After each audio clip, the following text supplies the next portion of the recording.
विश्व का सबसे बड़ा देव महाकुंभ 7 दिवसीय अंतर्राष्ट्रीय कुल्लू दशहरा उत्सव इस बार समृद्ध संस्कृति के बिना ही संपन्न हो गया।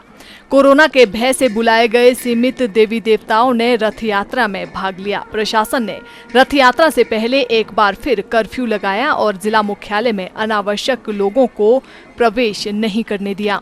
देवी देवता दशहरा कमेटी व प्रशासन के इस रवैये से नाराज है और देव प्रकोप की भी भविष्यवाणी की। 7 दिनों तक ढालपुर मैदान देवी देवताओं के विराजमान होने से स्वर्ग बना रहता था, लेकिन इस बार ये नज़ारे देखने को नहीं मिले और न ही लोग एक साथ सैकड़ों देवी देवताओं के दर्शन कर पाए। देवताओं के इस महाकुंभ में हजारों लोगों सहित सैकड़ों देवी देवता भी डुबकी लगाते थे, लेकिन इस बार पूरी परंपरा कोरोना की भेंट चढ़ गई। ना मुख्यमंत्री जयराम ठाकुर अंतर्राष्ट्रीय लालचंद प्रार्थी कला केंद्र में दशहरा उत्सव का विधिवत समापन करने आए और ना ही 18 करड़ू देवी देवताओं को बुलाया गया। इस बार मात्र 7 देवी देवता बुलाए गए। विश्व के सबसे बड़े देव महाकुंभ में अनूठी परंपराओं का संगम भी नहीं हो सका।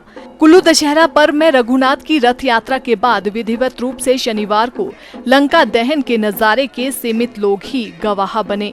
लिहाजा अंतर्राष्ट्रीय दशहरा उत्सव में 7 दिन के बाद रावण का वध कर और लंका दहन करके जिला के सभी देवी देवता अपने देवालय वापस लौट पड़े। लंका पर चढ़ाई के लिए हुई रघुनाथ यात्रा में भाग लेने के बाद यहां पहुंचे 17 से अधिक देवी देवताओं ने घर वापसी की। 7 दिनों तक चले इस ऐतिहासिक देव महाकुंभ में धरती पर उतरे देवी देवता रवाना हो गए हैं और ढालपुर मैदान देवी देवताओं के बिना सूना पड़ गया है। जो कुछ इस मैदान में अभिघटित हुआ उससे ये सिद्ध होता है कि देवताओं ने अपनी नाराजगी जाहिर की है।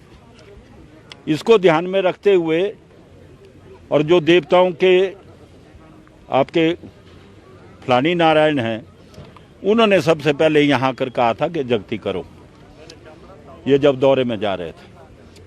तो उसकी पुष्टि के लिए हमने सोचा कि यहाँ पूछ डालें और देवताओं को थोड़ा शांत कर रहे ऐसा हम अनुरोध करें और बीमारी से भी थोड़ी राहत दें, तभी तो हम सब कुछ कर पाएंगे, अन्यथा नहीं कर पाएंगे। ये हमने प्रार्थना की। जो देवता ने कहा है, हमने ये वचन दिया है कि इन्होंने कहा कि ये जगती क्योंकि ढालपुर के बारे में ही है, इस दशहरे के बारे में, इसलिए इसको रघुनाथ मंदिर में करें, अन्यथा बड़ी जगती जो है वो नगर में होती है। तो हमने कहा फिर कर देंगे, क्योंकि बड़ी जगती को तो बहुत बड़ी तैयारी चाहिए होती है। तो फिर जो आपके अन्नकूट का दिन आएगा, गोवर्धन पूजा, उस दिन मंदिर में ऐसे भी ब्रह्मभोज होता है, काफ़ी लोग आते हैं, वो दिन तय किया है। और हमने ये प्रार्थना की है कि हमको ये पता लगना चाहिए, थोड़ी वर्षा भी हो और लोगों की रक्षा भी हो। जब जो आप इस महाकुंभ में यहाँ पहुँचे हैं अनेकों बाधाओं के बावजूद, तो उनकी रक्षा जब तक नहीं होगी तो ये सारा काम संभव नहीं है। तो आपसे इतनी हमने प्रार्थना की देवताओं से कि थोड़ी रक्षा दे, थोड़ा हमें विश्वास पैदा करे जनता में। और जो हो रहा है उससे तो मैं भी पर्सनली भी दुखी हूँ। आज ना जाने क्या सूझी है कि मैं अनाउंसमेंट सुन रहा हूँ कि कर्फ्यू है। अरे बाबा, डिस्टेंस के बारे में बोलिए, बाकी चीज़ें, कर्फ्यू में कोई ऐसा झगड़ा तो है नहीं। यहाँ पता नहीं ना जाने क्या ये मामूली बात सोची हुई है कि कर्फ्यू कर्फ्यू कर्फ्यू कर्फ्यू में फिर शादी कैसे होगी? यहाँ बरातें जा रही हैं। कर्फ्यू में फिर और जगह देव का मेले कैसे होंगे?